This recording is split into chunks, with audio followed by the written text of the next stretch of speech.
This is Duncan Turner from the Vagina Doctor podcast. Welcome to the Consult With Me segment where we take a deeper look into our most frequently asked questions. But what do I know? I'm just a vagina doctor. Okay, we're just going to hop right into this. Lichen sclerosis. Go. Lichen sclerosis is another misunderstood disease, but it's very significant with a number of patients having chronic vulval pain, irritation, infections, and treated with steroid creams for years and ultimately getting worse and worse to the extent that they can't have intercourse and they're miserable. And it's generally a concern of older women, postmenopausal women, but it can occur at any age and is associated with the hormonal status of a patient. If we look back in the textbooks, it's been described for decades, for millennia, this disease, but suggestions have been testosterone cream, estrogen cream to treat it, and then more recently steroid cream. None of those work for everybody.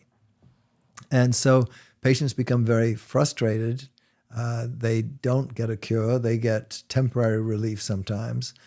There are a couple of really important aspects to it that need to be addressed, and it's just using a steroid cream to decrease inflammation isn't always the right thing to do, because there is an increased incidence of vulval cancer in those patients. And so they need to be closely followed and treated appropriately.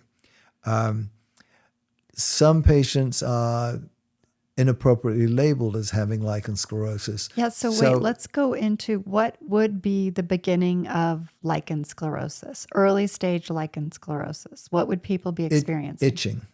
Itching primarily, yeah. Some pain, perhaps. Any discoloration or?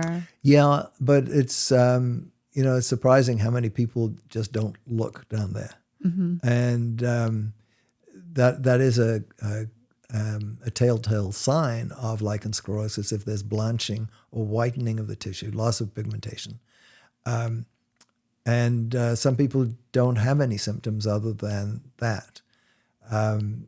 And that's fine. If they don't, there's not usually a problem. But again, there is this association with vulval cancer and the need for complete evaluation concerning that.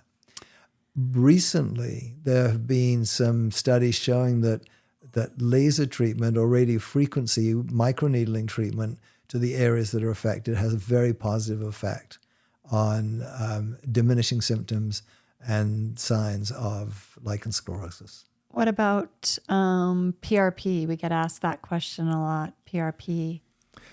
As long as the rejuvenation type procedures are used, platelet-rich plasma or exosomes, stem cell derivatives can aid in healing as well. So I think that's a very positive change that we've seen recently, and a lot of patients really getting benefit from that. Yeah, I always feel bad for these patients because it's something they've lived with for a very long time. They've tried various things and they never seem to be able to have any freedom or relief with it. I think the treatment has to be fairly aggressive at times to resolve the situation in the way the patient finds satisfactory. The most frequent severe problem is really somebody just not being able to have intercourse, and that sex is just too painful and it's just off the cards.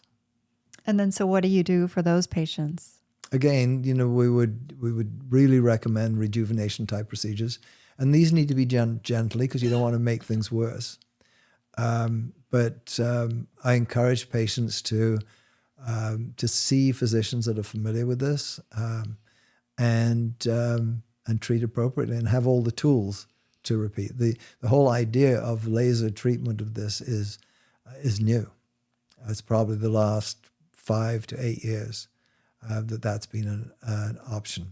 And what percentage of women do you feel are helped by these procedures?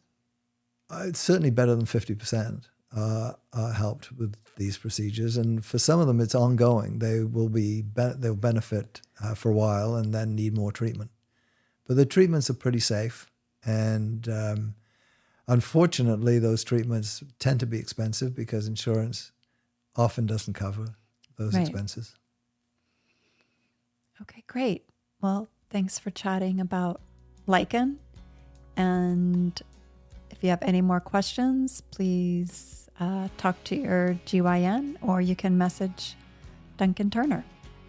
Thanks for listening. And if you have more questions, please let us know either by email or DM us on the Vagina Doctor podcast. See you in the next episode. The Vagina Doctor podcast. It all starts here.